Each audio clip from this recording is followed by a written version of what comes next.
I suppose I didn't really know any different, and they were trying to correct various things because I was born with my disability. So there was a lot of different things that they were trying to correct with my legs, my hips, my feet, and all that kind of stuff. And I've had spinal surgery as well. So a lot of different surgeries definitely along the way. And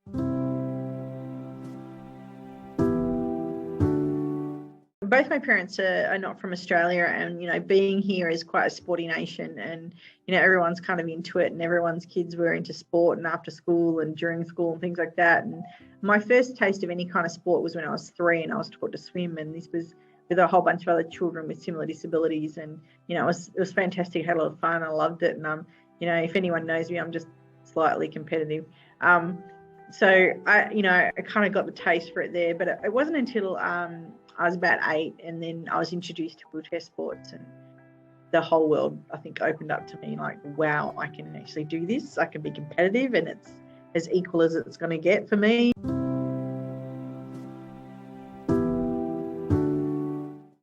Absolutely.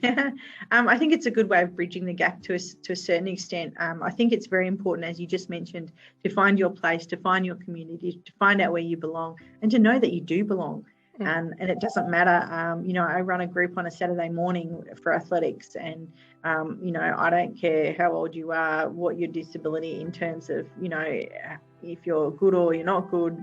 As long as you're participating and having a good time, and the group is a mixed bag, and who cares? They all get along, they all train together, and they all encourage each other, which is fantastic. And I don't know everything about disability, and I'm not shy either. I'll ask you, so what can you do, what can't you do, why can't you do that?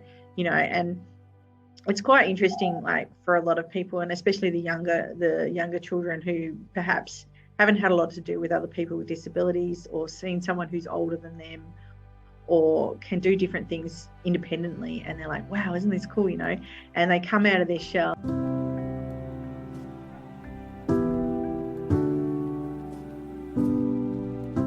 I don't know, I think for me personally, I find it more refreshing that they ask me what I can or can't do, and also accept my answers, because then they're not assuming what I can and can't do, if that makes sense. And I find that more refreshing. I suppose there is a way in which you do ask. For me, for someone to approach me, I'd rather ask them to ask me, what my limitations are, or what I can or can't do, or don't assume. I think that's the biggest thing.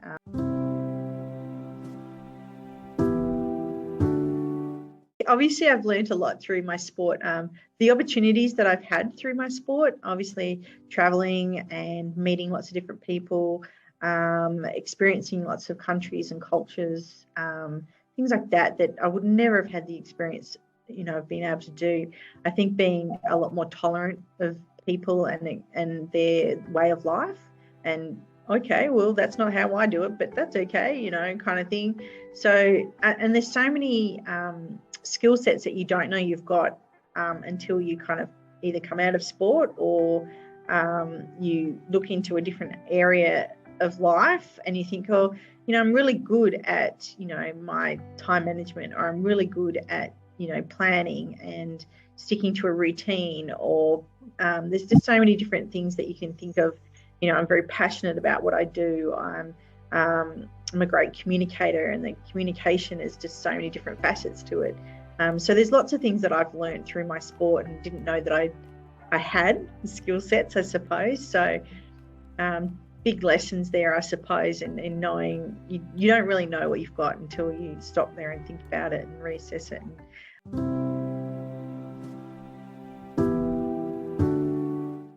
Definitely competing in Sydney 2000, having a home games. I'm totally biased in thinking that Sydney was probably one of the best games ever, and I think it really was a bit of a groundbreaker for Paralympic sport and for it going forward. Unfortunately, I'd been there 4 years earlier, and it wasn't a great job in Atlanta that they did. So Sydney, obviously my home country, and I really wanted to make sure that we did a bloody good job. Not only my personal, achievements, winning gold, Boston Marathon, as you'd mentioned before, winning that. 3 years in a row. The first time I won it, I was pretty stoked. It took me a long time. And I think that one of the biggest barriers was one particular athlete. Didn't seem to matter. It wasn't the course. It wasn't the, everything else. It was just this one person who'd won it every single year that they'd entered it. And I'm like, oh, I've got to try and beat this person. It's so hard. But at the end of the day, it shouldn't have been about that one person. It should have been about myself and really trying to be the best I possibly could be and focus on what I was trying to do. So they're definitely things that I think, definitely things that I think are probably outstanding sporting moments for me. My coaching goal was to coach a Paralympic gold medalist, and I literally achieved that a month or so ago. I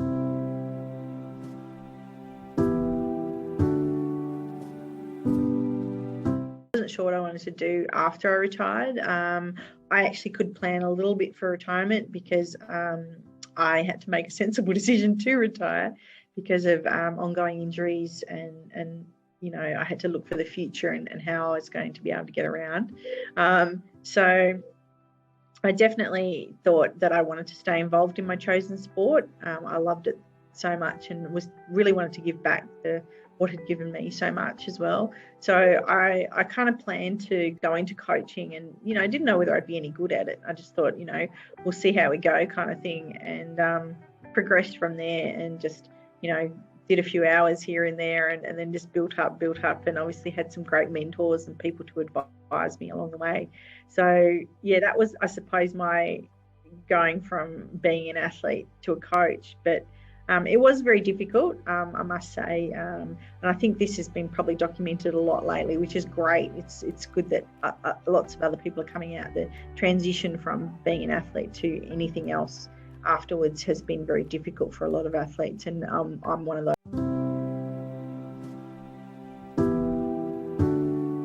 So I work with the New South Wales Institute of Sport. We have the national program for wheelchair track and road, and I'm one of the national coaches. So my main job is to coach national athletes at that level. And you probably know of Madison De Rosario. She's my main athlete that I coach personally. She takes up a lot of my time, but also the underpinning programs. I'm heavily involved with Wheelchair Sports New South Wales, and so run a program on Saturday mornings, and anything from come and tries to regular training sessions that the guys do. And they're up and comers in terms of one day might represent Australia, others that will just participate in the sport and do local comps and have a great time and keep fit and active, have a good time, make friends and be a lot more social. So there's a lot of different, I suppose, levels of athlete there.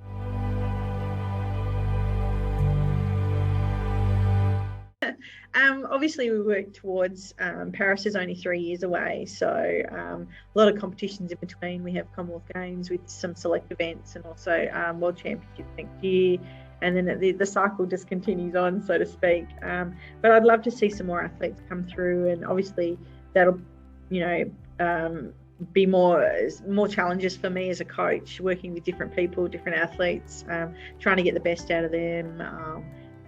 So there's a few guys that are knocking on the door of the national squad, so it's exciting, and I'll continue working with some of the kids that we've got as well to see whether we can bring them up as well and get them qualifying and be part of their journey. I think that's the most exciting thing for me, is to be part of someone else's journey that's helping them to achieve their best, and they know and I know how much work we put into everything, and to see them achieve is the ultimate.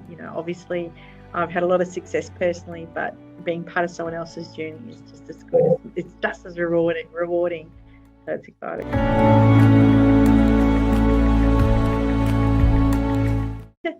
I don't know whether it's one thing. It kind of relates to what I said before, and people's acceptance of people with disabilities, or not assuming what people can or cannot do, acceptance in the community, to have a broader, I suppose,